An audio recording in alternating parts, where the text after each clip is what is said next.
The crystal chandelier exploded into 1,000 glittering fragments as Carter's fist connected with the priceless fixture, raining glass across the marble floor like deadly snow. Cooper stood on the imported silk tablecloth, hurling gold-plated forks at terrified guests who pressed themselves against walls decorated with fresh orchids. The ballroom had been transformed into a war zone in under 15 minutes.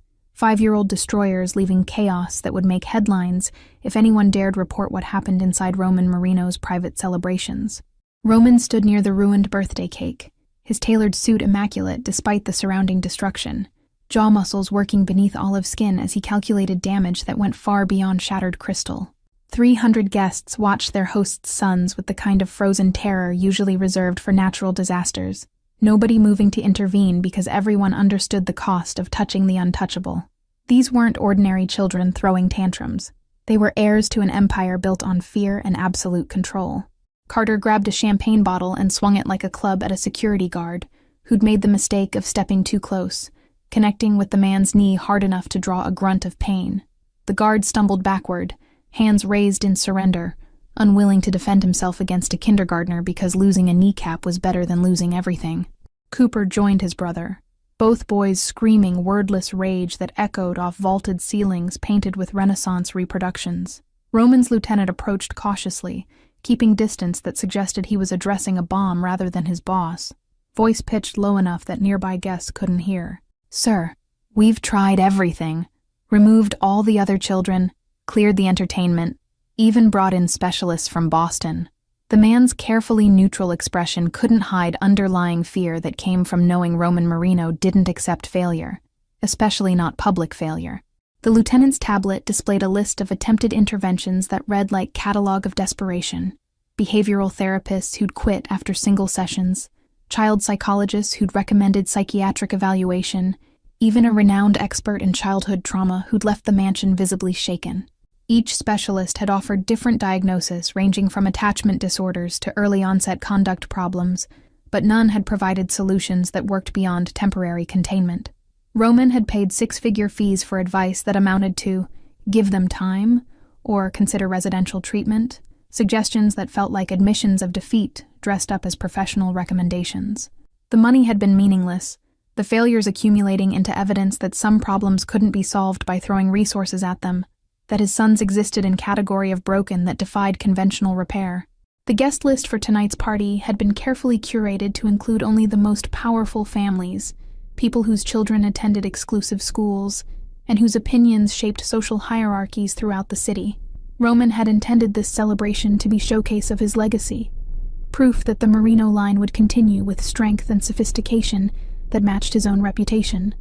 Instead, these influential witnesses were seeing chaos that undermined every message he'd wanted to send, watching his heirs behave like feral animals rather than groomed successors.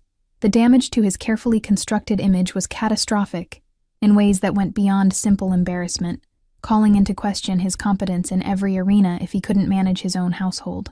Carter found a serving tray that had somehow survived the initial destruction and began using it as a weapon, swinging the heavy silver at anything within reach with surprising accuracy for someone so young. An ice sculpture of a swan, commissioned from artist who'd flown in from Switzerland specifically for this event, shattered under the impact into thousands of glittering fragments. Cooper applauded his brother's destruction with manic glee before grabbing his own makeshift weapon, a candlestick holder that was probably worth more than most people's cars. The synchronized violence between the twins suggested communication that went beyond normal sibling connection, like they were operating from shared consciousness that made them twice as destructive as 2 individual children would be. The guests had formed a rough semicircle around the perimeter of the ballroom, instinctively creating barrier between themselves and the chaos, while simultaneously ensuring they had clear view of the spectacle.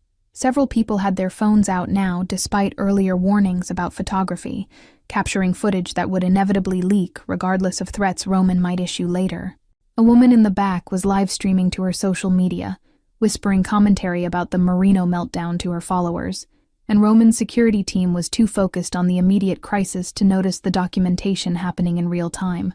This night would follow him forever, digital permanence ensuring that no amount of damage control could erase what was being witnessed and recorded by 300 people with no loyalty strong enough to guarantee their silence.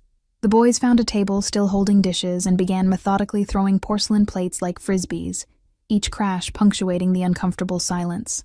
Guests who'd come expecting lavish celebration now stood trapped between doors they couldn't leave without permission, and children they couldn't approach without invitation. Roman had spent $250,000 on this party, hired performers from 3 continents, all to celebrate sons who seemed determined to prove money couldn't buy peace. A server made the critical mistake of trying to salvage a tray of desserts from the twins' reach, moving quickly but not quickly enough to escape Cooper's teeth sinking into his forearm. The man yelped and jerked away, blood seeping through his white sleeve while the boy laughed like it was the funniest thing he'd ever witnessed. Carter joined the laughter, high-pitched and manic, and together they sounded like something from a nightmare rather than a birthday celebration. Roman's hands clenched into fists at his sides because this was beyond discipline problems or spoiled behavior. This was something broken, something that made his chest tight. Men in his position weren't supposed to feel helpless, weren't supposed to stand paralyzed while their legacy destroyed itself in front of witnesses. The twins had been progressively worse for months, immune to discipline or reason, or the endless parade of specialists who left shaking their heads. Cooper picked up a shard of broken crystal and held it like a dagger, his small fingers wrapped around the jagged edge with disturbing confidence. Carter mirrored his brother's posture, grabbing his own weapon from the glittering debris, both boys moving in synchronized patterns that made them seem like one creature. Guests pressed further back against the walls. Someone whimpered near the emergency exit, and Roman felt control slipping through his fingers like water. The head of security, a former military specialist who'd faced armed insurgents without flinching, stood frozen 15 feet from the twins with sweat beading on his forehead. His hand hovered near his radio, but didn't reach for it, because what backup could possibly help when the threat was untouchable by definition. The other guards formed a loose perimeter that kept guests away from the danger zone, but offered no solutions to the central problem. Carter threw his crystal shard at a priceless painting imported from France, the jagged edge tearing through canvas that had survived 2 centuries, only to be destroyed by a 5-year-old. Cooper applauded his brother's accuracy, then grabbed a handful of birthday cake and hurled it at a woman wearing diamonds worth more than most houses. The frosting splattered across her face and she stood there frozen, too terrified to even wipe it away, knowing any reaction might draw worse attention. Roman's jaw ached from clenching his teeth, watching his sons reduce years of careful reputation building to rubble with every destructive act. These boys were supposed to be his legacy, proof that his empire would continue beyond his lifetime, yet they seemed determined to burn everything down. Nobody in this room would forget tonight, would ever look at him the same way, because a man who couldn't control his own children couldn't possibly control anything else. The twins found the gift table and began ripping through wrapped presents like wild animals, tearing paper and throwing contents across the room without even looking at what they'd received. A toy train set shattered against marble. A leather-bound book collection landed in the remains of the cake. Designer clothes meant for growing boys became projectiles. Each destroyed gift represented someone's attempt to curry favor with Roman, and watching it all reduced to garbage felt like watching his influence evaporate in real time. Cooper grabbed a violin that had been part of the planned entertainment, a Stradivarius borrowed from a private collection, and raised it over his head, preparing to smash it. Roman's voice finally emerged, sharp and commanding enough to cut through the chaos, freezing everyone in place, including his own security team. But the boy just looked at him with eyes that held no recognition of authority, no fear of consequences, just blank defiance that made Roman's blood run cold. The violin crashed against the floor, wood splintering into pieces that could never be repaired, and Cooper smiled at his father like he'd just won a contest. Carter ran to join him, both boys now standing in the center of destruction they'd created, chests heaving with exertion but showing no signs of exhaustion. Roman realized with sinking certainty that they could keep this up for hours, that there was no end in sight, that his entire celebration had become a public execution of his credibility. A woman near the back began crying silently, mascara running down her cheeks, but she didn't dare leave without permission from the host.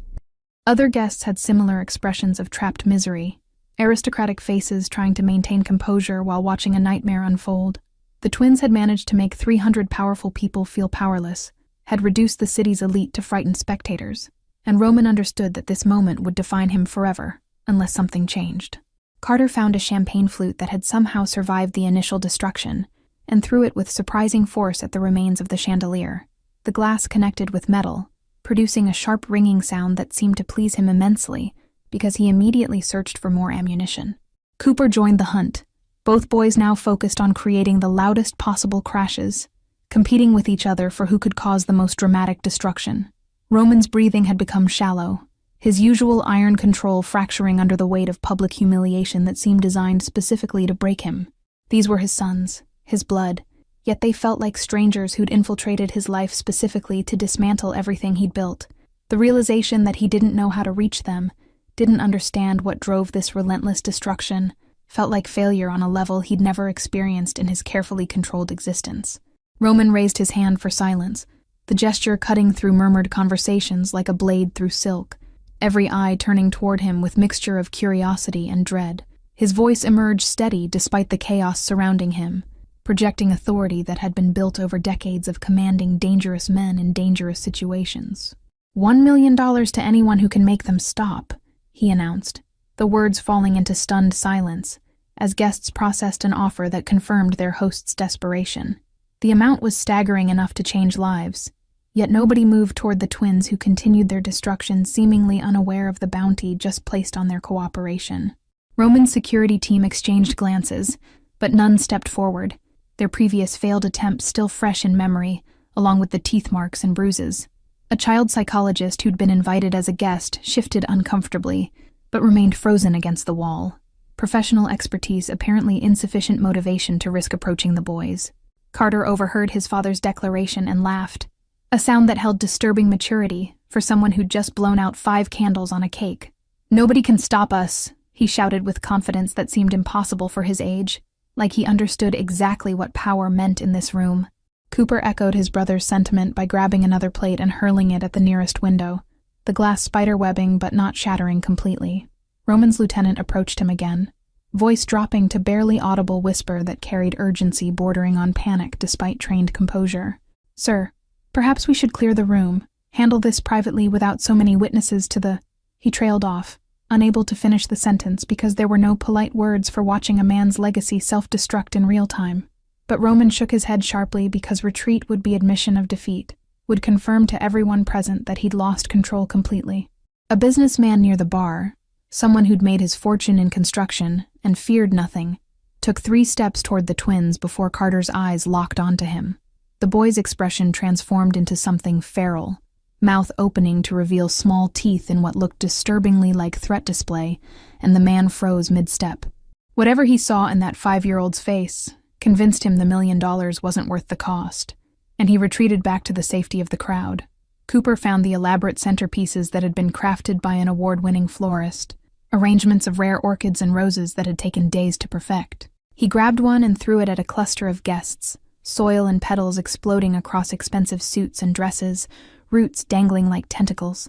Carter immediately copied his brother, both boys now systematically destroying every centerpiece within reach, while guests scrambled to avoid the botanical assault.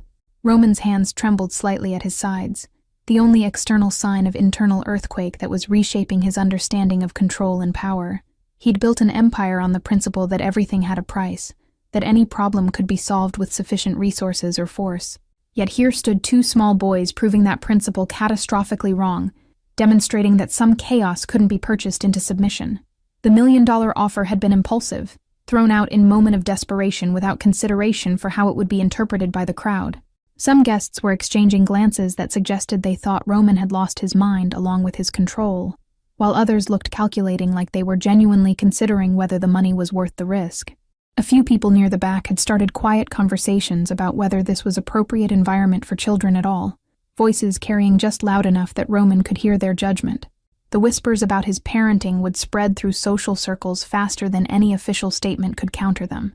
Narrative forming in real time that Roman Marino couldn't handle his own sons, that the great man's weakness was housed in 2 small bodies he'd created, but couldn't control. Carter had discovered the elaborate dessert table that had been prepared by pastry chef who'd trained in Paris, creations that were edible art rather than simple sweets. He grabbed a chocolate sculpture of a horse, meticulously crafted with details that had taken hours to perfect, and bit off its head with exaggerated aggression before throwing the remains at the nearest group of guests. Chocolate splattered across designer clothes, the recipients too shocked to react immediately, frozen in tableau of disbelief that children could be this deliberately destructive.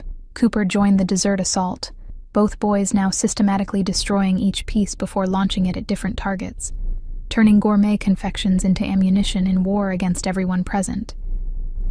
Roman's mother had always told him that children were reflections of their parents' character, that well-raised boys demonstrated the quality of their lineage through behavior and discipline. The memory of her lectures felt like accusation from beyond the grave, confirmation that Roman had failed at fundamental level that went beyond business or reputation into realm of basic human competence. His mother would have handled this situation with iron control, would have dominated these boys into submission through sheer force of will and strategic punishment. But Roman had tried her methods, and they'd only made things worse, creating a cycle of escalating violence that suggested his mother's wisdom had been cruelty disguised as strength, legacy of damage that was now manifesting in his sons. The other children who'd been present earlier had been removed when the twins' behavior had escalated beyond typical birthday party chaos, parents collecting their offspring with expressions that mixed concern for their own kids' safety with judgment about the Marino household. Roman had overheard fragments of conversations as families left, parents promising their children they would never have to return to this house, voices carrying implications that the Marino twins were dangerous in ways that made association with them unacceptable. The social isolation his sons were creating would follow them into schools and social situations, marking them as problems that other families would avoid rather than embrace. Roman was watching his boys' futures narrow in real time, opportunities closing because their behavior was branding them as unsuitable for the elite circles Roman had spent his life accessing. An elderly woman, someone's grandmother who'd survived wars and revolutions and probably thought she'd seen everything, spoke up from her position near the emergency exit. "Mr. Marino, perhaps this isn't the right time for celebration," she suggested gently, her tone carrying authority that came from decades rather than fear. Sometimes the wisest choice is acknowledging when circumstances require different approach. But Roman couldn't accept that wisdom, because retreat meant weakness, and weakness invited challenges he couldn't afford. The twins had moved on to the elaborate sound system that had been set up for the entertainment, expensive speakers and equipment that represented the latest technology. Cooper grabbed a microphone and began shrieking into it, the feedback screeching through the ballroom at volumes that made people cover their ears. Carter found the control panel and started pressing buttons randomly, music blaring then cutting off, lights strobing in patterns that turned the elegant space into something resembling a malfunctioning carnival. Roman's carefully constructed mask of control had cracks visible to everyone watching, his jaw working as he ground his teeth hard enough to risk damage. The $1 million offer hung in the air like smoke, unclaimed, and increasingly seeming like it would remain that way, proof that his sons existed beyond the reach of normal incentives. Every second that passed without someone stepping forward to claim the reward hammered home the message that money couldn't fix this. A young woman who worked in child development at a local hospital finally gathered courage to approach Roman rather than the twins, her voice shaking slightly as she spoke. "Mr.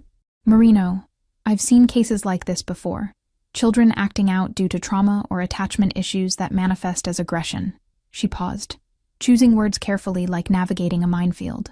Sometimes what they need isn't discipline or control, but connection to something they've lost or never had. Roman stared at her with expression that made the woman take a step backward, his eyes cold enough to freeze water despite the heat of humiliation burning through his chest. "I've given them everything," he said through clenched teeth, the statement emerging as almost accusation rather than explanation. "Private tutors, the best schools, toys they don't even play with, a mansion bigger than most hotels." The unspoken question hung between them. What connection could possibly be missing when every material need had been met? Carter and Cooper had discovered the kitchen service entrance and were now attempting to drag out the industrial-sized refrigerator, their combined strength actually managing to move the appliance.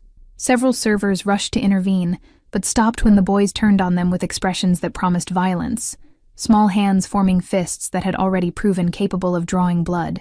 The refrigerator door swung open, contents spilling across the floor and cascade of expensive ingredients and prepared dishes. Roman watched his sons playing in the wreckage of his celebration, their faces flushed with exertion, and something that might have been joy if it wasn't so disturbing. They looked happy destroying everything around them, like chaos was their natural element, and all his attempts to civilize them had been fighting against their essential nature. The thought made something twist in his chest, because if these boys were truly broken beyond repair, what did that say about him? The annual tradition was approaching, the single minute when Roman allowed the city's homeless to enter his establishment and collect leftovers from his lavish events. It was calculated charity, designed to soften his public image while costing him nothing of real value, scraps thrown to the desperate to buy goodwill. His assistant appeared at his elbow, nervous energy radiating as she checked her watch and waited for permission to open the doors. Roman nodded sharply, not because he cared about maintaining tradition, but because it gave him 60 seconds to think, to regroup, to figure out what came next. The assistant spoke into her radio, and within moments the main entrance doors swung open, revealing the line of ragged figures that had been waiting outside. They shuffled in with heads down, moving quickly toward the ruined buffet tables, aware that their presence was tolerated rather than welcomed. The contrast between the elegant guests and the entering homeless was stark enough to feel staged, like two different worlds colliding in the same physical space. Women in designer gowns pressed away from people in layers of torn clothing. Men wearing watches worth 6 figures avoided eye contact with men carrying everything they owned. The twins paused their destruction to watch the newcomers, curiosity replacing aggression for the first time all evening. A woman entered last, moving slower than the others, her gait suggesting exhaustion that went beyond physical tiredness into something that lived in bones and spirit. Her clothes were layered rags held together with safety pins and hope, hair matted into clumps that hung past her shoulders, face half hidden behind tangled strands. She kept her head down like the others, but something in her posture suggested this wasn't submission but rather conservation of energy for survival. The other homeless people moved efficiently, grabbing food and leaving quickly to maximize their haul before the minute expired and doors closed again. But this woman just stood inside the entrance, swaying slightly like a tree in wind, her cracked lips moving in whisper too quiet for anyone nearby to hear. Her hands trembled as she raised them slightly, reaching toward nothing visible, fingers splayed in gesture that might have been plea or prayer.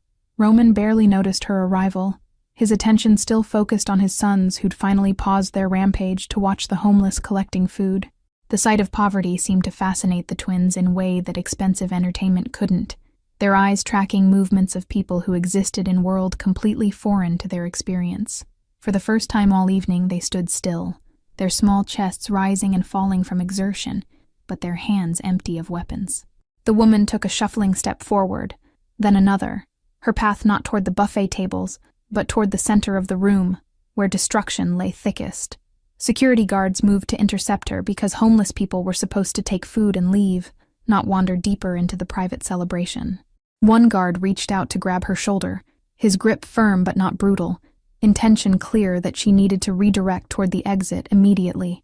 She stopped at his touch, her body going rigid beneath layers of fabric, but she didn't turn around or acknowledge him in any normal way. Instead, her head lifted slowly, revealing face that was gaunt with hunger, skin weathered by exposure, eyes that held something between desperation and determination. "Just one plate," she whispered, her voice rough like she hadn't spoken in days, the words emerging with effort that suggested even basic communication required more energy than she had. The guard tightened his grip, preparing to physically steer her toward the door, following protocol that was clear about how long homeless people were permitted inside. But before he could move her, the woman's eyes locked onto something across the room, her entire body tensing in a way that transformed exhaustion into focused intensity. She ignored the guard completely, taking another step forward despite his hand still on her shoulder, compelled by something stronger than self-preservation. Carter and Cooper stood 50 feet away, surrounded by the wreckage they'd created, their small faces smudged with cake and dirt. The woman stared at them with expression that made the security guard pause, something in her face that went beyond normal attention into realm of recognition. Her lips stopped trembling, her hands stopped shaking, and when she moved forward again there was purpose behind it that hadn't existed moments before. "Ma'am, you need to leave," the guard said firmly, his voice carrying authority that usually made people comply immediately, regardless of whether they wanted to. But she didn't respond, didn't even acknowledge his existence, her attention fixed on the twins with laser focus that seemed to burn away everything else. Another guard moved to assist his colleague, 2 grown men preparing to physically remove one malnourished woman from the premises. Roman noticed the commotion and turned, his patience already worn threadbare by the evening's disasters, ready to order the guards to simply carry her out. The 60-second charity window had closed anyway, the other homeless people already gone with their meager takings. tradition fulfilled and reputation maintained. But before he could gesture to his security team, the woman did something that made everyone in the room freeze.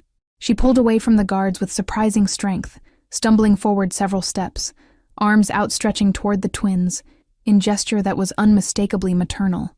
Her mouth opened, and sound emerged. Not words, but melody. A humming tune that wobbled with emotion and exhaustion, but carried notes that seemed to predate language itself. The sound cut through the aftermath of chaos like light through fog, old and gentle and completely incongruous with surroundings. Carter's head snapped toward her, his body going still in a way that was different from previous pauses, like he'd heard something that bypassed conscious thought and spoke directly to something deeper. Cooper mirrored his brother's reaction, both boys turning simultaneously toward the woman with expressions that shifted from aggression to confusion to something that looked disturbingly like recognition. They'd never seen her before in their short lives, yet they stared at her like she was answered a question they'd been asking. The guards reached for the woman again, but Roman raised his hand sharply, stopping them mid-motion, his instinct sensing something significant was happening, even if logic couldn't explain what. The ballroom had gone completely silent, 300 people holding collective breath, watching ragged homeless woman and 2 destructive children locked in moment that felt suspended outside normal time. Even the twins' usual manic energy had stilled into something approaching peace. The woman's clothes were layered in a way that suggested she'd been adding garments over time, rather than selecting outfits. Survival strategy for someone who carried everything she owned on her body. Beneath the grime and weathering, her bone structure held traces of beauty that had been eroded by years of hardship. Features that might have been striking before deprivation carved them into something haunted. Her shoes were men's sneakers several sizes too large, held on her feet with plastic bags wrapped around her ankles, improvised solution to footwear that was better than nothing but barely. The details of her poverty were stark against the opulence surrounding her, contrast so extreme it felt almost staged, except the genuine suffering in her eyes made clear this wasn't performance, but lived reality. Roman noticed that other homeless people had already left with their collected food, efficiency of survival, making them grab what they could and disappear before anything changed. But this woman had violated the unspoken protocol, lingering when she should have fled, moving deeper into the space when she should have been exiting. Her behavior suggested either mental instability or compulsion stronger than self-preservation, something driving her toward the twins that overrode every logical consideration. The security guards exchanged uncertain glances, trained to handle threats, but unsure how to categorize homeless woman who wasn't stealing or causing obvious trouble, just moving with inexplicable determination toward the boss's children. Several guests had pulled out their phones again, sensing that whatever was unfolding might be significant enough to document despite earlier prohibitions on photography. The woman's humming had started low, but was growing in volume and confidence, melody that sounded ancient like it had been passed down through generations rather than composed recently. The tune had no words yet, but the emotional resonance in it was undeniable, something primal that spoke to parts of human experience that predated language.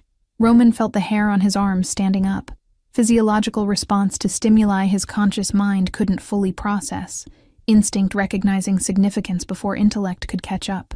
The twins' transformation was happening incrementally, but unmistakably, their aggressive postures softening into something more vulnerable with each step the woman took toward them. Cooper's fists had unclenched, fingers spreading like he was releasing grip on weapons he'd been holding, his breathing slowing from the rapid panting of exertion into calmer rhythm. Carter's face had lost the feral mask it had worn all evening, features rearranging themselves into expression that was heartbreaking in its exposure, all defenses dropping to reveal the frightened child beneath the violence. Whatever this woman was triggering in them was bypassing conscious thought and speaking directly to something deeper, connection that made no logical sense, but was undeniably real. The woman continued humming, taking slow steps toward the boys, each movement careful like she was approaching wild animals that might bolt or attack without warning.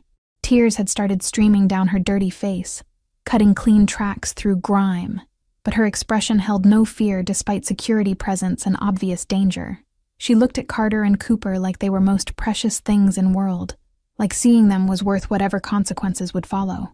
Carter took a step toward her, his small foot crunching on broken glass, the sound sharp enough to make several guests flinch, but the boy didn't seem to notice the noise or the danger, or the 300 pairs of eyes watching his every movement.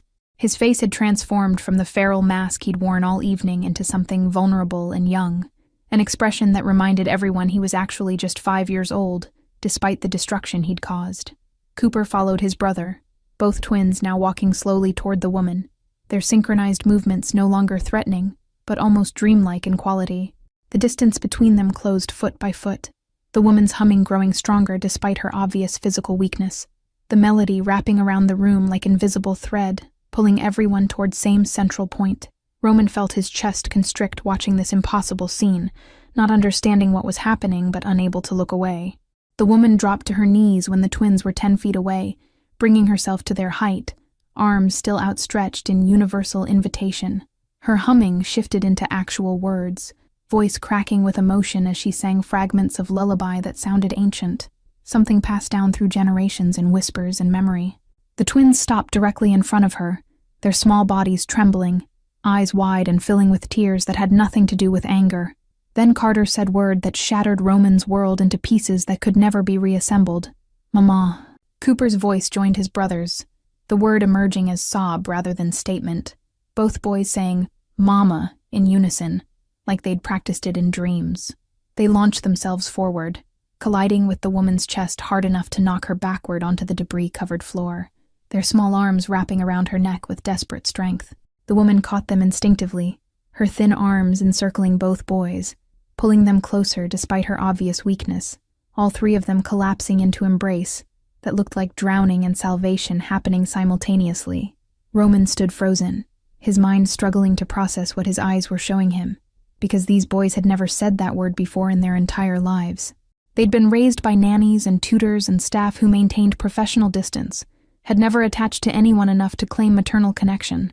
Yet here they clung to a homeless stranger like she was oxygen itself, their faces buried in her dirty clothing, their small bodies shaking with sobs that seemed to come from somewhere deeper than their lungs.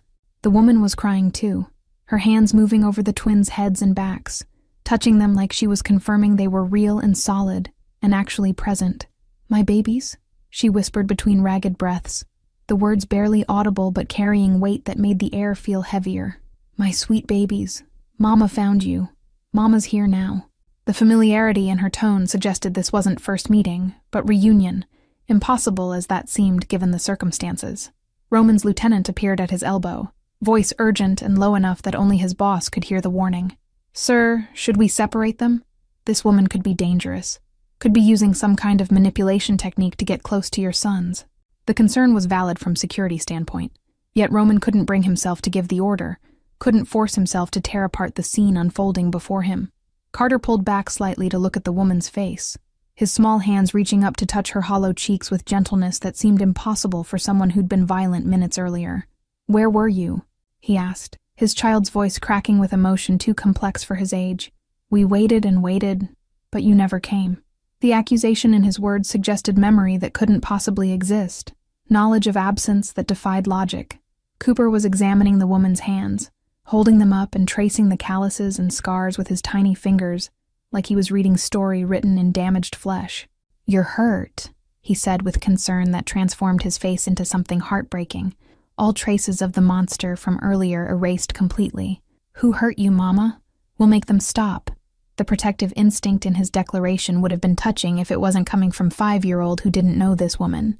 The woman shook her head, fresh tears streaming down her face, but she was smiling through the grief and expression that held both joy and unbearable sadness. "Nobody hurt me, my darlings.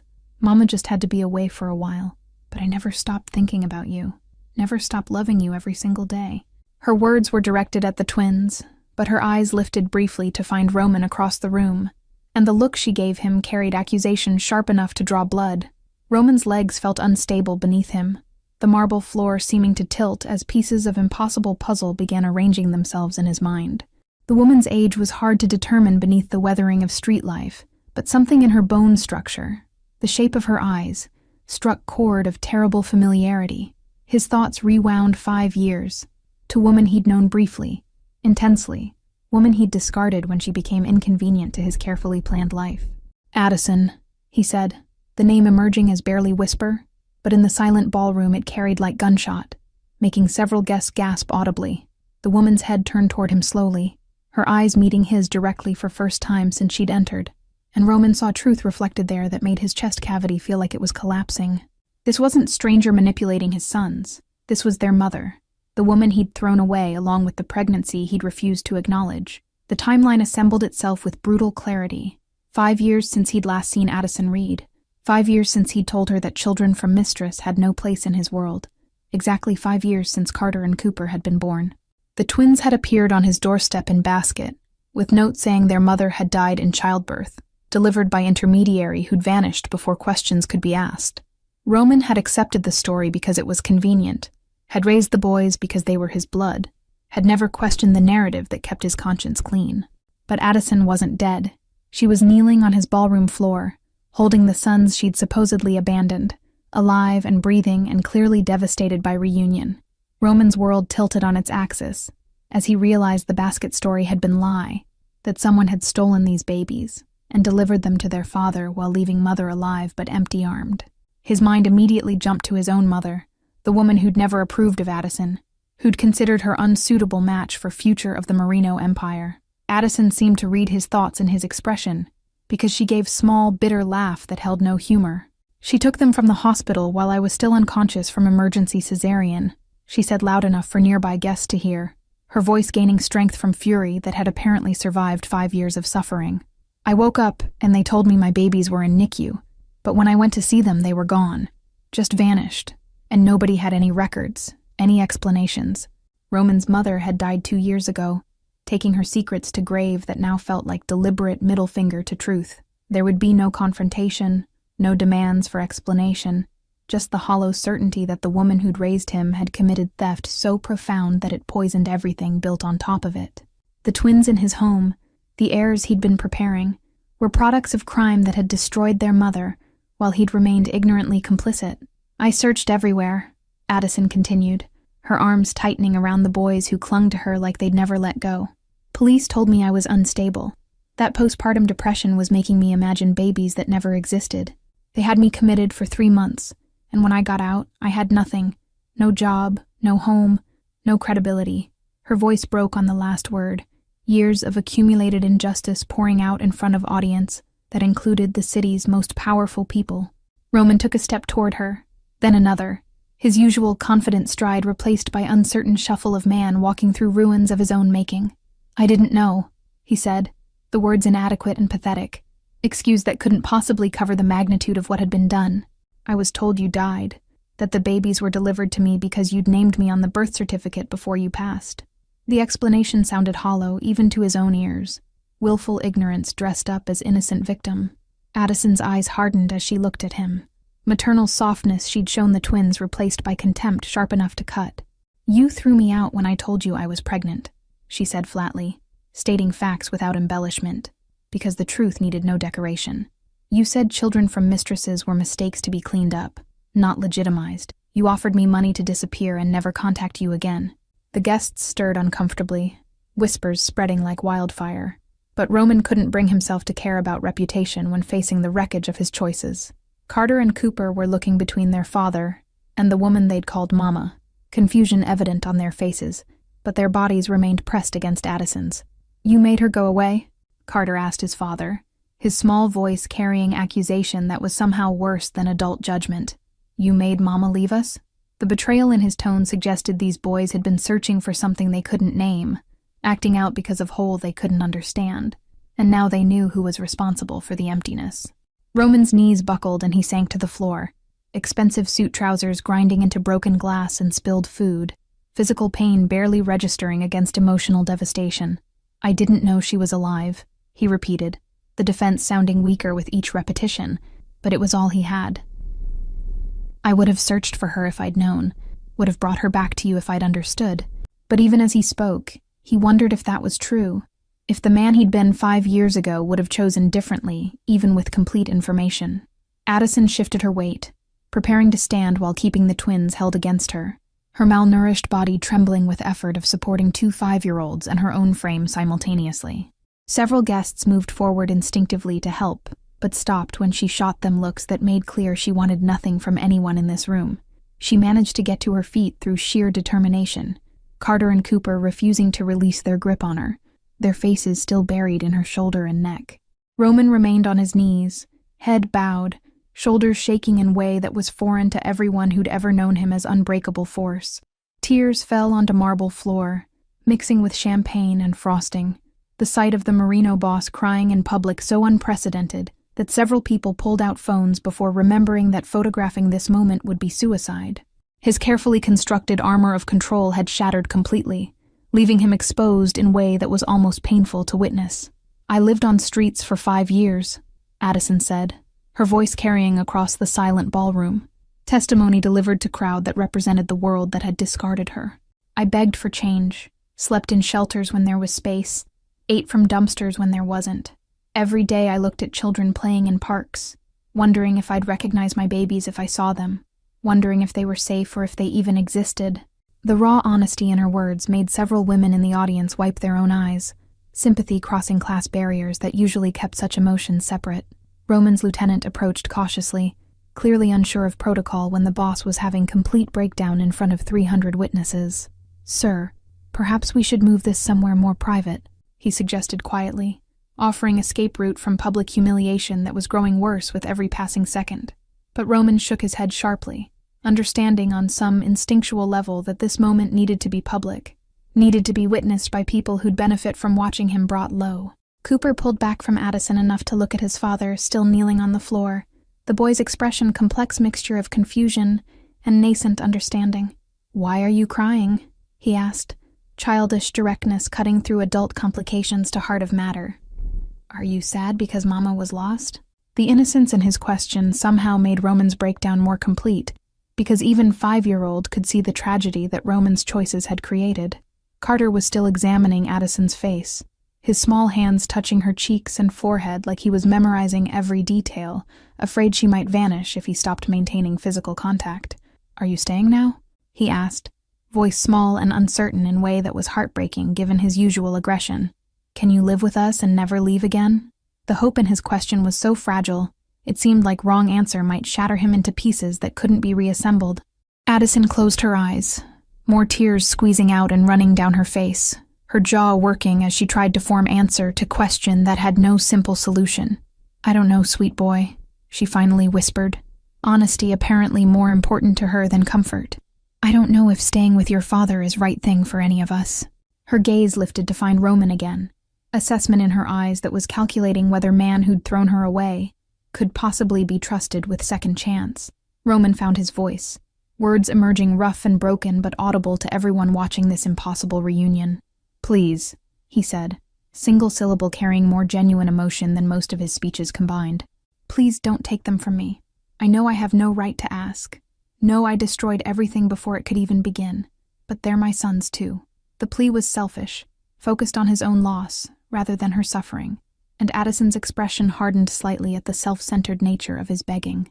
"You gave up the right to call them yours when you told me to terminate the pregnancy," Addison said sharply, her tone cutting through sentiment with blade of remembered pain. "You didn't want them then, only accepted them when they appeared convenient and motherless. Now you're afraid of losing what you never valued until it was destroying your reputation." The accuracy of her assessment made Roman flinch, truth landing like physical blows that left marks invisible to everyone but him. The twins were watching this exchange with wide eyes, their young minds struggling to process adult conflict that was reshaping their entire understanding of family. Carter's face was scrunched in concentration, clearly trying to understand why the father he'd known would hurt the mother he'd instinctively recognized. Cooper had started crying again, overwhelmed by emotions he didn't have language to express, his small body shaking with sobs that came from somewhere too deep for his age. Roman crawled forward on hands and knees, closing distance between himself and Addison, despite her obvious desire for space, desperate need for proximity, overriding remaining dignity. "I was wrong," he said, voice cracking on each word. Confession that cost him everything, because Roman Merino never admitted mistakes. "I was selfish and cruel, and I destroyed lives because I was too afraid to let anything matter more than control. But those boys, our boys, they've been destroying everything around them because they knew something was missing, because they could feel the hole where you should have been."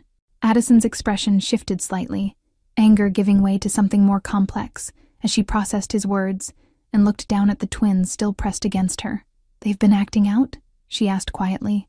maternal concern overriding personal grievances in instant, her focus shifting to what children had experienced rather than what she'd endured.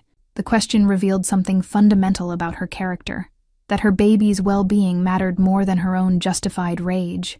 Violent, Roman admitted, shame evident in his tone as he confessed failures as father.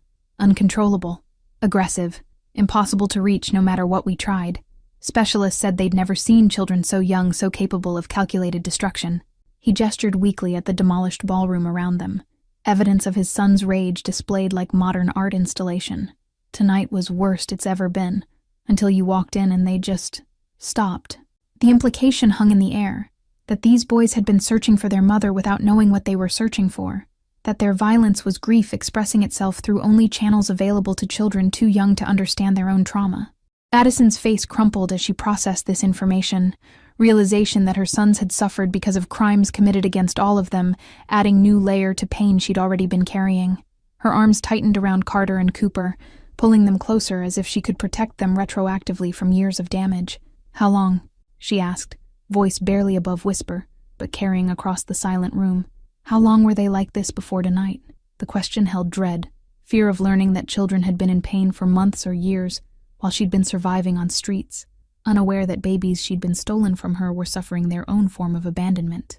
Roman's face answered before his words could, guilt written so clearly in his expression that Addison gasped audibly. "Since they could walk," he admitted, each word extracted like pulling teeth without anesthesia.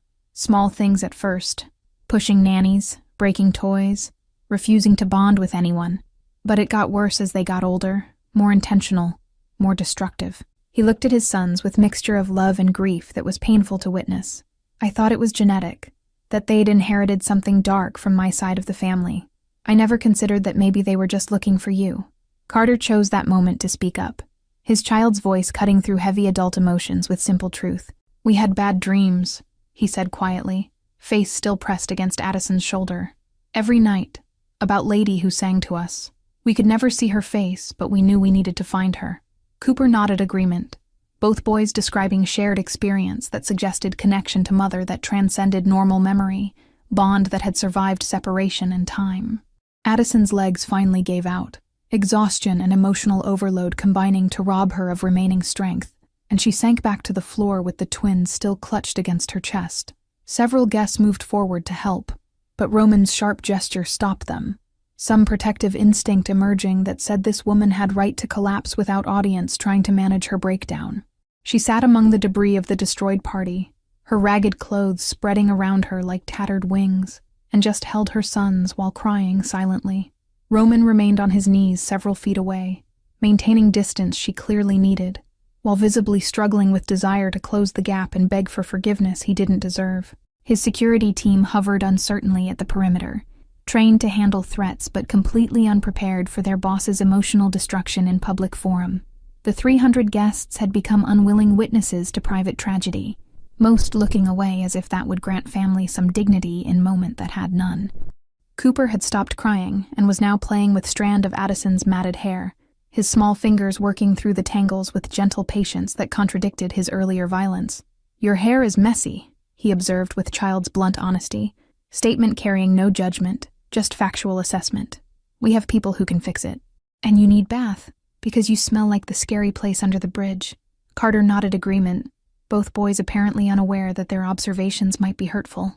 Addison laughed, sound emerging as half-sob, but holding genuine amusement at her son's candor. "You're right, I do smell bad," she agreed, pulling back to look at both boys with expression that held infinite tenderness. "Mama hasn't had proper bath in very long time, but maybe that can wait little bit while I just look at you both. I've been dreaming about your faces for 5 years, and I want to make sure I remember everything."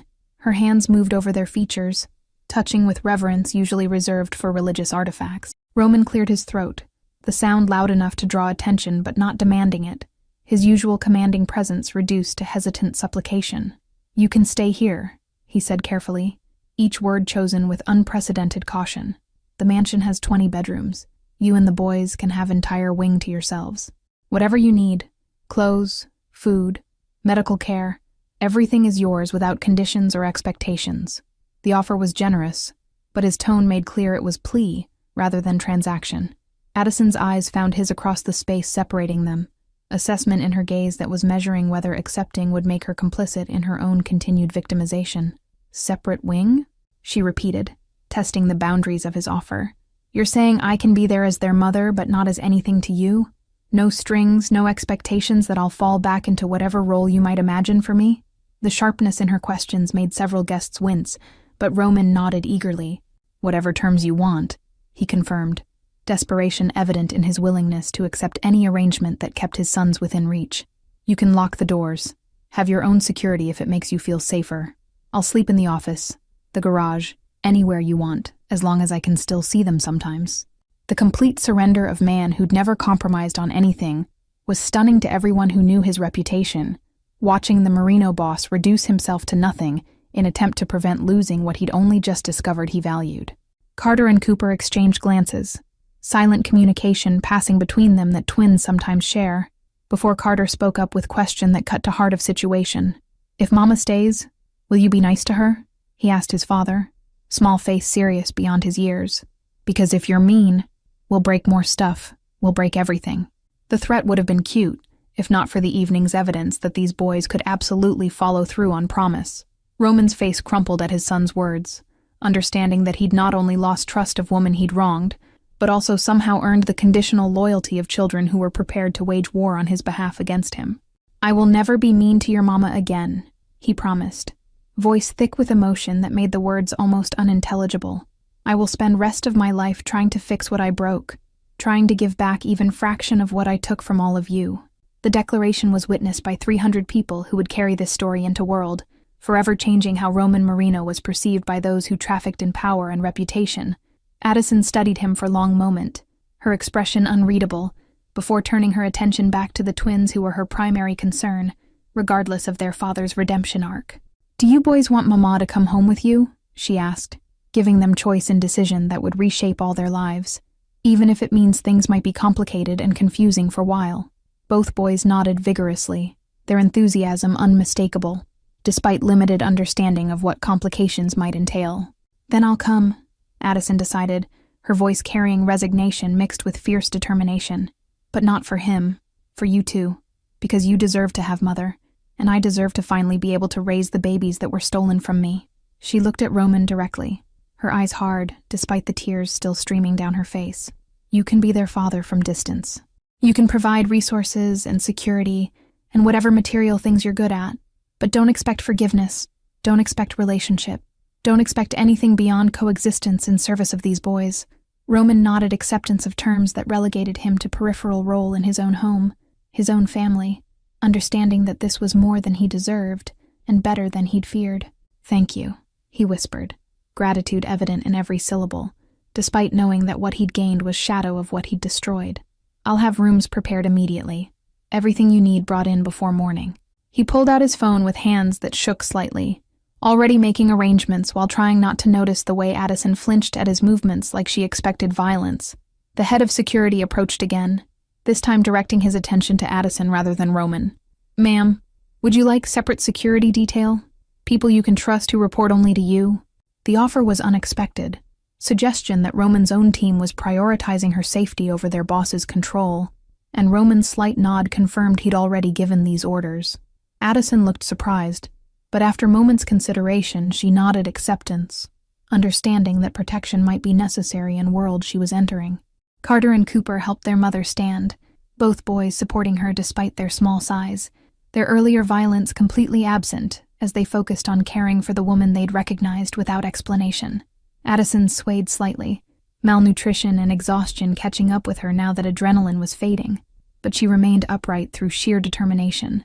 Roman moved to help, but stopped when she shot him, look that made clear his touch wasn't welcome, boundary established without words that he needed to respect.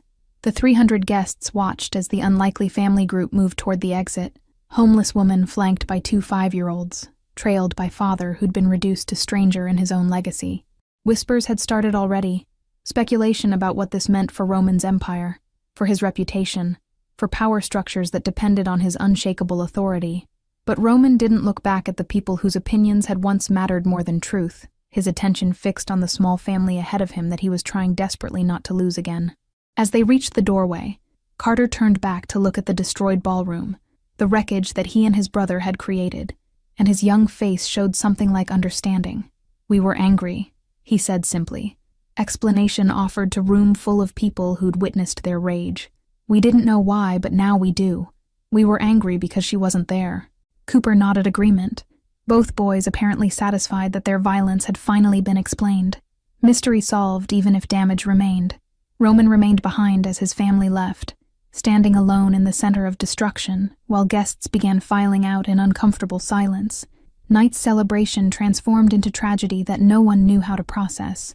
The lieutenant approached once the crowd had thinned, his expression careful as he waited for instructions about cleanup and damage control. But Roman just stared at the empty doorway where Addison and the boys had disappeared, his face reflecting understanding that some things couldn't be cleaned up or controlled. Some consequences had to simply be endured. The mansion's east wing had been transformed overnight into space that bore no resemblance to the rest of Roman's carefully curated empire of dark wood and leather. Staff had worked through the night painting walls in soft yellows and blues, installing furniture that was comfortable rather than impressive, creating an environment that felt like home rather than museum.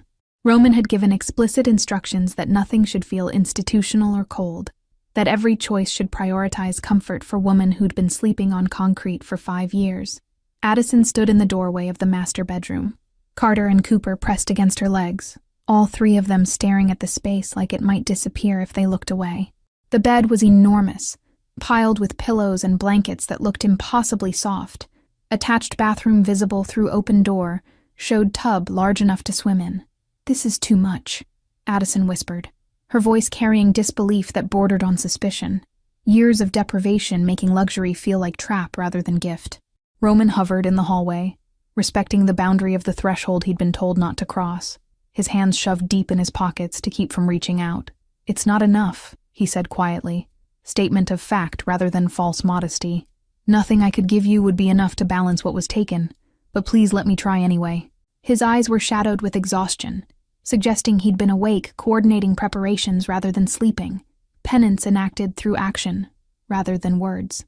Carter pulled away from his mother long enough to explore the room, his small hands touching everything with reverence that was startling given his destructive tendencies hours earlier. He found a bookshelf filled with children's stories, brand new volumes with uncracked spines waiting to be read, and his face lit up with delight. "Mama, look! Books for bedtime!" Cooper joined him immediately, both boys rifling through titles with excitement that suggested they'd never had consistent bedtime stories. Neglect that added another item to list of Roman's failures. Addison moved to join her sons, her gait still unsteady, but strengthening as basic needs like safety and shelter began registering in her exhausted body. She pulled a book from the shelf, and her breath caught audibly, tears springing to her eyes as she recognized the title. "This was my favorite as a child," she said, voice breaking on the words. "My mother used to read it to me every night before she died." The fact that Roman had somehow known this detail was evident in his expression. He'd researched her, learned about her past, tried to recreate pieces of home she'd lost. Roman shifted uncomfortably under her gaze, the intensity of her emotion making him acutely aware of how much he'd stolen and how little he could restore.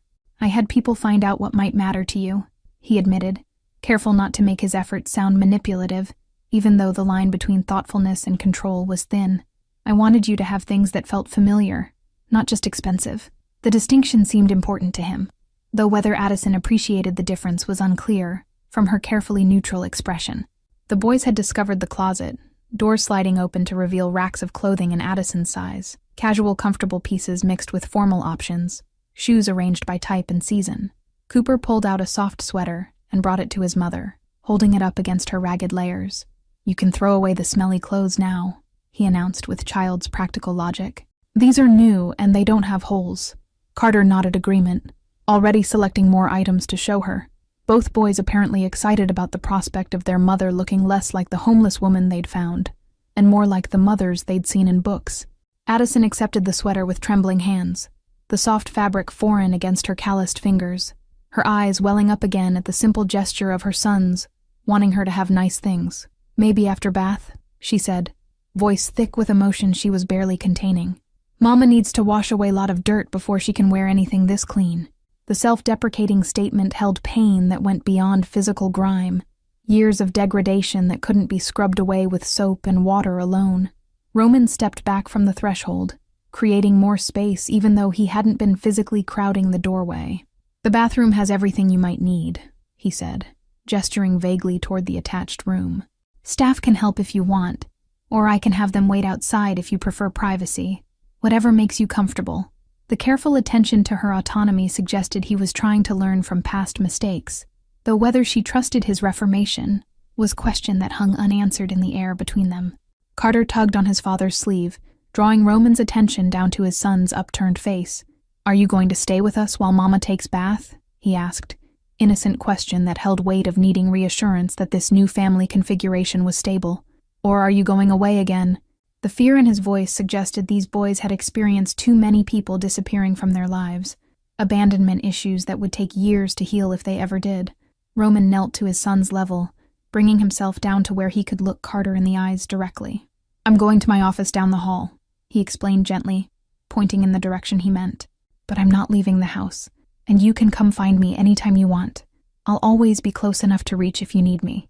The promise was simple, but given with solemnity, that suggested he understood the significance, that he was making commitment he intended to keep regardless of personal cost. Cooper joined his brother, both boys studying their father's face with intensity that suggested they were memorizing his features, cataloging his expressions against some internal measurement of trustworthiness. "What if we need you at night?" Cooper asked, his voice smaller than usual. "What if we have the bad dreams again and we can't find you?" The vulnerability in his question revealed how much damage their years of unexplained absence had caused, how deeply the twins' aggression had been rooted in fear. Roman's chest tightened painfully at his son's words, understanding that he was being given chance to provide stability he'd never bothered offering before. "Then you come wake me up," he said firmly, reaching out to touch Cooper's shoulder with gentleness that looked unpracticed. "You knock on my door as loud as you want, and I'll come right away. No one will ever tell you that you're bothering me, or that you need to handle things alone." The promise felt like vow, commitment that was being witnessed by Addison, even if she didn't acknowledge hearing it. Addison had been watching this exchange with expression that cycled through emotions too quickly to name, hope and suspicion, and grief all competing for dominance. "They can sleep in here with me tonight," she said, statement rather than request, making clear that she wasn't ready to trust Roman with unsupervised time with the boys yet. "We have a lot of catching up to do. Lot of years to make up for." Her tone wasn't cruel, but it was firm. Boundary established that Roman needed to respect even if it hurt. Roman nodded acceptance, rising back to his full height while trying not to show the rejection that her words had triggered. "Of course," he agreed, backing toward the hallway. "You need time together, time to rebuild what was taken from you. I'll have dinner sent up around 6, but if you need anything before then, just press the button by the bed and someone will come immediately."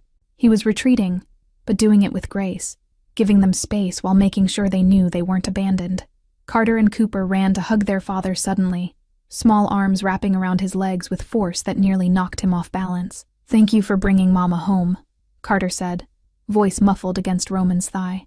Cooper echoed the sentiment, both boys showing affection that Roman hadn't experienced from them in their entire 5 years of life. The embrace lasted only seconds before they released him and ran back to Addison. But those seconds felt like absolution. Roman knew he didn't deserve, but desperately needed anyway. Roman left them there, closing the door behind him with quiet click that somehow felt louder than any slam could have been. He stood in the hallway for a long moment, forehead pressed against expensive wallpaper, breathing controlled to prevent breakdown that threatened to overwhelm his already fractured composure. The sound of water running in the bathroom reached him through the door, Addison drawing bath, beginning process of washing away 5 years of street survival, and Roman felt weight of what he'd done settle onto his shoulders with crushing finality. The walk to his office felt longer than it was, each step carrying him further from the family he was trying to rebuild, and closer to the isolation he'd earned through his choices. His lieutenant was waiting outside the office door, tablet in hand with reports about damage control from the previous night's disaster. But Roman waved him away without looking at the screen, uninterested in managing public perception when private reality was still bleeding from wounds he'd inflicted. The man retreated quickly, recognizing that his boss was in no condition to discuss business regardless of how urgent the matters might be. 6 weeks passed in strange rhythm of proximity and distance, Addison and the twins occupying the east wing, while Roman haunted the rest of the mansion like ghost in his own home. He saw his sons at carefully scheduled times: breakfast 3 mornings a week, afternoon activities on weekends, supervised visits where Addison remained present to ensure nothing inappropriate occurred. The boys thrived under their mother's attention, their violence vanishing so completely it seemed like bad dream, rather than reality everyone had endured. Addison had gained weight, her hollow cheeks filling out with regular meals, her skin losing the weathered appearance that years of exposure had carved into her features. She wore the clothes Roman had provided but altered them herself, sewing on patches and changing buttons like she needed to mark them as hers, rather than gifts from him. The gesture felt like small rebellion, maintaining independence even while accepting charity, and Roman understood the need even if it stung to watch her reject the pristine versions he'd offered. Roman had moved into his office permanently, sleeping on the leather couch that was too short for his frame, waking with back pain that felt like appropriate punishment. He showered in the executive bathroom and dressed in suits kept in the closet there, existing in professional space because his personal rooms felt too far from the East Wing. The staff whispered about the arrangement, but no one dared comment directly, watching their boss transform from untouchable authority into man who seemed to be serving penance for unnamed crimes. Carter and Cooper had started calling him Dad instead of Father, small shift in language that suggested growing comfort with his presence. They'd initiated physical contact, holding his hand during walks, sitting on his lap during story time, affection that was freely given rather than demanded. Roman treasured each touch like precious metal, aware that these boys had every reason to hate him, but were choosing connection instead, generosity that humbled him more effectively than any punishment could have. Addison watched these interactions with unreadable expression, never interfering, but never fully approving either. She'd spoken to Roman only when necessary, conversations limited to logistics about the boys' schedules and needs, her tone remaining coolly professional despite their shared history. Roman didn't push for more, understanding that trust couldn't be demanded or purchased, that if reconciliation ever happened it would be on her timeline according to her terms. The waiting felt like torture, but he endured it because alternative was unthinkable. The boys had stopped having nightmares completely, sleeping through nights in their mother's bed without the screaming terrors that had plagued them since infancy. Addison sang to them every evening, the same lullaby she'd hummed in the ballroom, her voice gaining strength and melody as her body healed. Roman sometimes stood in the hallway outside their door, listening to the singing through the wood, his chest aching with knowledge that this was what he'd destroyed 5 years ago, when he'd chosen pride over love. Addison had started therapy, sessions twice a week with specialists in trauma, who visited the mansion, rather than requiring her to venture into public yet. Roman paid the bills without comment, understanding that healing would require professional help beyond what family support could provide. The therapist had suggested eventually including him in sessions to address the harm he'd caused, but Addison had refused firmly, not ready to share her processing with the person who'd created the need for it. Roman accepted the rejection without argument, adding it to growing list of consequences he was learning to endure. The twins' 5th birthday had passed again. Quiet celebration in the East Wing with cake Addison baked herself using the kitchen staff's help. Roman had been invited to attend for 30 minutes, standing awkwardly in the corner while his sons blew out candles and opened presents their mother had chosen. He'd brought gifts too, but they remained wrapped in his office. Uncertainty about whether offering them would feel like attempted purchase of affection, making him second-guess the gesture until it was too late. The isolation at his son's celebration felt worse than the public humiliation of their original party, private exile that cut deeper than any crowd's judgment. Carter had started asking questions about why his parents didn't talk to each other. 5-year-old's observation skills, detecting tension that adults thought they were hiding. "Don't you like Mama?" he'd asked Roman during one of their supervised visits. Small face, serious with concern. "She's nice now that she's not sad and dirty. You should be friends." The innocent suggestion had made Roman's throat close up, because explaining adult complications to child who just wanted his family to be unified felt impossible without causing more harm. Roman had tried to answer honestly without burdening his son with inappropriate details, choosing words carefully. "I like your mama very much," he'd said, voice rough with emotion. "But sometimes grown-ups hurt each other badly, and it takes long time before they can be close again. Mama needs space from me right now, and that's okay because what matters is that you boys are happy." Carter had seemed satisfied with this explanation, wandering off to play, but the conversation had haunted Roman for days afterward. Addison had started venturing outside the mansion, short walks in the garden with the boys running ahead of her on the manicured paths. Roman watched from his office window, observing the way she moved with increasing confidence, shoulders straightening as her body remembered how to exist without constant threat. She never looked up at his window, but he suspected she knew he was there, performing her recovery for audience of one who had no right to witness it, but couldn't look away. The staff had developed dual loyalties, serving Roman as employer, while clearly aligning themselves emotionally with Addison as wronged party. They brought her extra desserts and fresh flowers, spent time teaching her to use the house's technology, treated her with respect that went beyond professional courtesy into genuine affection. Roman appreciated their defection, even as it emphasized his isolation, understanding that Addison deserved advocates in his home since she had no reason to trust anyone connected to him. Cooper had mentioned casually during breakfast that Mama cried sometimes at night when she thought the boys were sleeping. "She tries to be quiet, but I hear her," he'd reported with child's blunt honesty. "She says she's okay, but her face is wet." The information had devastated Roman, confirmation that Addison's healing was an ongoing process rather than completed event, that his actions had created damage that would take years to repair if it ever fully could be. Roman had started attending therapy himself, different specialist in separate office, working through guilt and shame that had accumulated over 6 weeks of witnessing consequences of his choices. The therapist had suggested he write letter to Addison even if he never gave it to her, processing his feelings in form that didn't demand her emotional labor. Roman had tried several times, filling pages with apologies and explanations, but each attempt felt inadequate, so they all ended up shredded in his office trash, words insufficient to bridge gap he'd created. The twins' routine doctor visit had revealed they were behind on developmental milestones, speech and social skills delayed in ways that suggested neglect, despite Roman's expensive tutors and programs.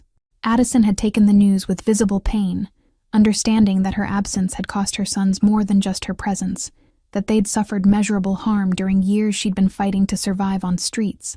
Roman had offered to hire additional specialists, but she'd wanted to work with the boys herself first, maternal instinct insisting she could provide what they needed better than any professional.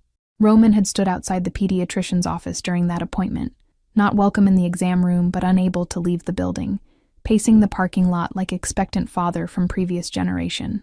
When Addison emerged with the boys, her face had been composed, but her eyes were red-rimmed with recently shed tears.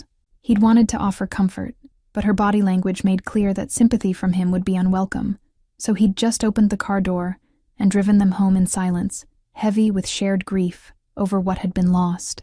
The boys had started asking when Mama would move into different room, confusion evident about why she needed entire wing to herself. Is she afraid of the dark? Carter had asked Roman during tucked-in routine he'd been invited to perform. We could get nightlights for other bedrooms too, if that would help. The innocent misunderstanding of why Addison maintained such firm boundaries had made Roman's heart clench with awareness of how much his sons didn't know about the history that shaped their present. Month 3 brought subtle shifts in atmosphere, frost between Roman and Addison thawing so incrementally it was barely noticeable until warmth appeared unexpectedly. She'd thanked him for arranging specialist tutor for Cooper's speech delay, actual gratitude in her voice rather than grudging acknowledgement. Roman had accepted the thanks with quiet nod, not wanting to make excessive production out of moment that felt fragile enough to shatter with wrong response. The boys had noticed the civil exchange and their faces had lit up like Christmas morning, hope visible that perhaps their fractured family might eventually find configuration that included everyone. Addison had started joining them for dinner twice a week, sitting at opposite end of the long dining table with boys between them like buffer zone.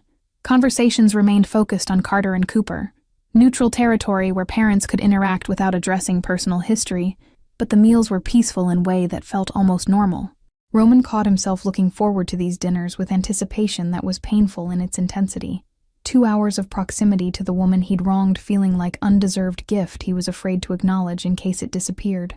The breaking point came on unremarkable Tuesday evening when Cooper fell during playtime and split his forehead on corner of coffee table.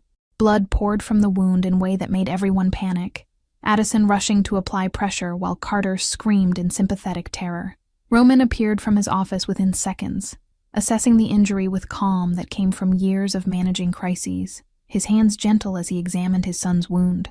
He needs stitches, he'd announced, already reaching for his phone to call their private physician, and Addison hadn't argued with his authority in that moment. They'd ridden to the emergency clinic together, Addison in back seat holding Cooper, while Carter clung to his father in front passenger seat. Family unit united by crisis in way that ordinary moments hadn't achieved. Roman drove with careful speed, breaking traffic laws he'd normally ignore to get his son medical attention quickly, and Addison didn't comment on the liberties he took because maternal concern overrode everything else. The waiting room had been nearly empty, their arrival prompting immediate service that money and influence purchased. Cooper whisked away to treatment room with parents flanking his bed. The boy had been brave during stitches, gripping both his parents' hands while doctor worked, his tears silent and his body still despite obvious pain. Roman and Addison had maintained their grips on opposite sides of the bed, providing twin sources of comfort, their hands nearly touching across their son's small torso. When procedure was finished, and Cooper had exhausted himself into sleep with pain medication's help, Roman and Addison had remained in those positions, neither willing to release the physical connection that crisis had created. Addison had been first to speak, her voice soft in the dim hospital room. "Thank you for being calm," she'd said, words emerging with difficulty like they were being extracted. "I was too scared to think clearly, and you just handled it." The admission felt significant. Acknowledgement that Roman had value beyond his financial resources, that his presence had mattered in moment of genuine need rather than orchestrated gesture. Roman had nodded wordlessly, not trusting himself to speak without emotion overwhelming his carefully maintained composure. The drive home had been quieter, Carter asleep in back seat next to his medicated brother, parents sitting in front with space between them that felt less hostile than it had hours earlier. Roman had turned on radio to fill the silence, classical music filling the car at low volume, and Addison hadn't objected to his choice. They'd carried the boys upstairs together, working in unspoken coordination to settle them into Addison's bed, tucking blankets around small bodies with shared tenderness that felt almost like partnership. Addison had lingered in the doorway after Roman had kissed the boys goodnight, her expression uncertain in a way he hadn't seen since she'd arrived. "Would you want to have coffee?" she'd asked, words tumbling out quickly like she might lose courage if she didn't speak immediately. "Just coffee in the kitchen, to decompress from tonight. Nothing more than that." The clarification felt necessary, establishing boundaries even while extending olive branch, and Roman had accepted the offer with gratitude he tried to keep from showing too obviously. They'd sat at the kitchen island, staff dismissed for privacy, mugs of coffee growing cold between them as words finally emerged, after months of careful silence. Addison had talked about her years on streets, sanitized version that avoided worse details but conveyed essential truth of her survival. Roman had listened without interrupting, bearing witness to suffering he'd caused indirectly, accepting responsibility even when she didn't explicitly assign it. The conversation had lasted until dawn crept through windows, neither of them willing to end the connection that was finally forming. Roman had confessed his mother's role in the baby's disappearance, evidence he'd found in her papers after her death, confirmation that Addison's suspicions had been accurate. "I didn't know until month after you arrived," he'd admitted, shame evident in his inability to meet her eyes. "I found documents showing payments to hospital staff, instructions for delivery of the twins to my address with fabricated death certificate for you. She did it because she thought you were unsuitable, that you'd corrupt the family legacy." The revelation had made Addison cry angry tears that she didn't bother hiding.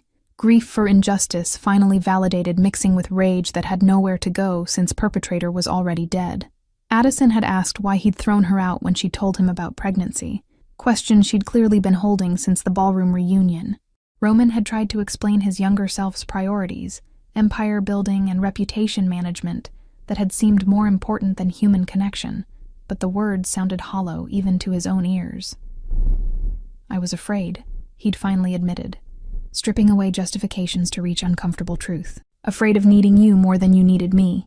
Afraid of creating family that could become leverage against me. Afraid of anything that made me vulnerable."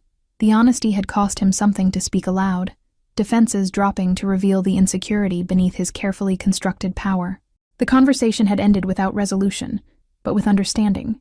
Gap between them, not bridged, but at least measured and acknowledged.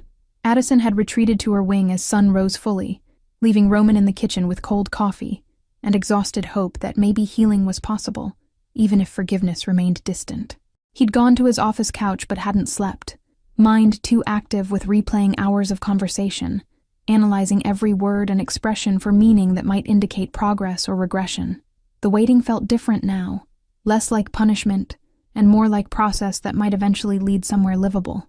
Days after hospital visit brought subtle continuation of thaw, Addison leaving her door open when she read to boys at bedtime, unspoken invitation that Roman accepted by sitting in hallway just outside the threshold.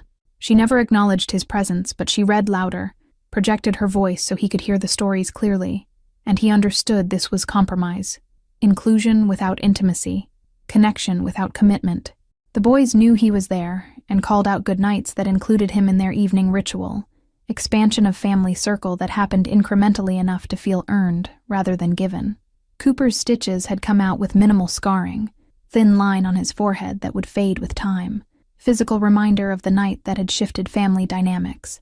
The boy touched the scar frequently, showing it to visitors like badge of honor, telling story of his bravery and his parents working together. Roman noticed Addison didn't correct the narrative even though together was generous interpretation of their current state, allowing her son to hold hope that seemed innocent enough not to crush with reality's complications. Month 4 brought Addison downstairs to main living areas during daytime, no longer confining herself to the East Wing except for sleeping. She'd started using the library, curling up in the window seat with books from the extensive collection, and Roman had learned to share the space without demanding conversation. They'd developed rhythm of coexistence, both reading in companionable silence, broken only by occasional comments about their books or questions about the boys. The normalcy felt extraordinary after months of careful avoidance, suggestion that maybe they could exist in same space without constant tension. The twins had started asking again about sleeping arrangements, confusion renewed about why family configuration remained fractured.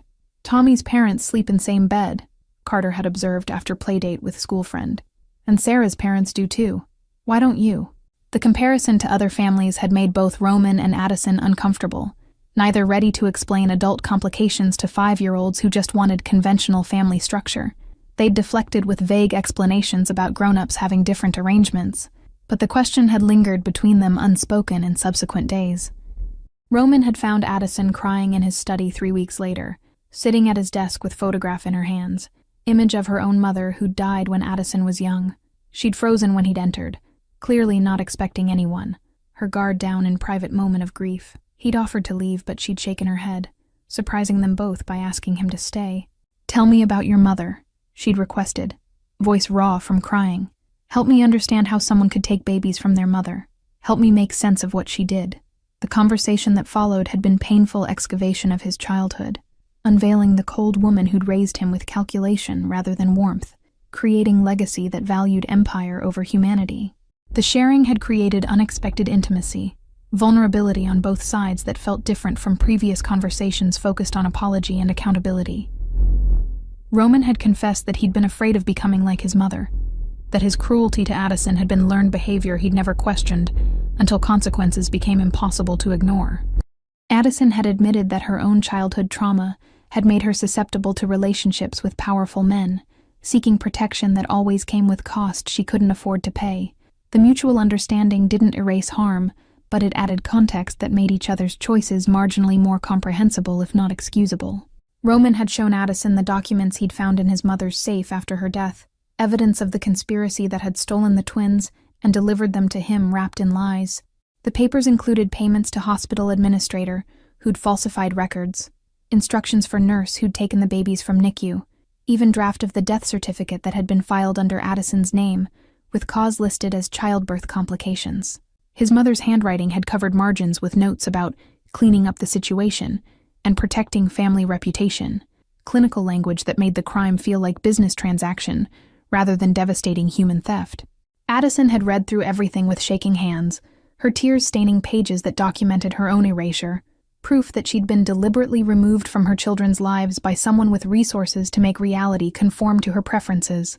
The revelation had included bank statements showing his mother had continued paying the co-conspirators for years after the initial theft, insurance against anyone coming forward with truth, 5-figure monthly payments to the hospital administrator, the nurse, even the clerk who'd filed the fraudulent death certificate, hush money that demonstrated premeditation and ongoing commitment to maintaining the deception. Roman had traced the payments stopping only months before his mother's own death, final transactions suggesting she'd arranged for silence to continue beyond her life. The calculated nature of the conspiracy was somehow worse than impulsive crime would have been, evidence that his mother had chosen to destroy Addison's life deliberately and maintained that choice day after day for years. That evening, Addison had joined him for dinner alone. Boys already asleep early after busy day, first meal without their buffer presence. The conversation had been halting at first, both adults hyper-aware of the significance, but it had gradually smoothed into something resembling actual dialogue.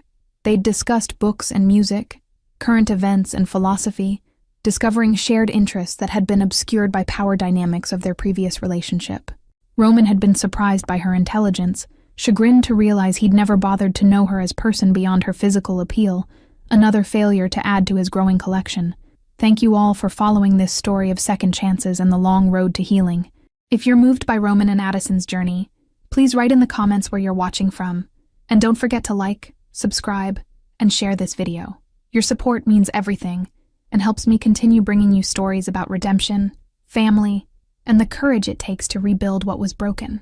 Together, we're building a community that believes in the power of transformation.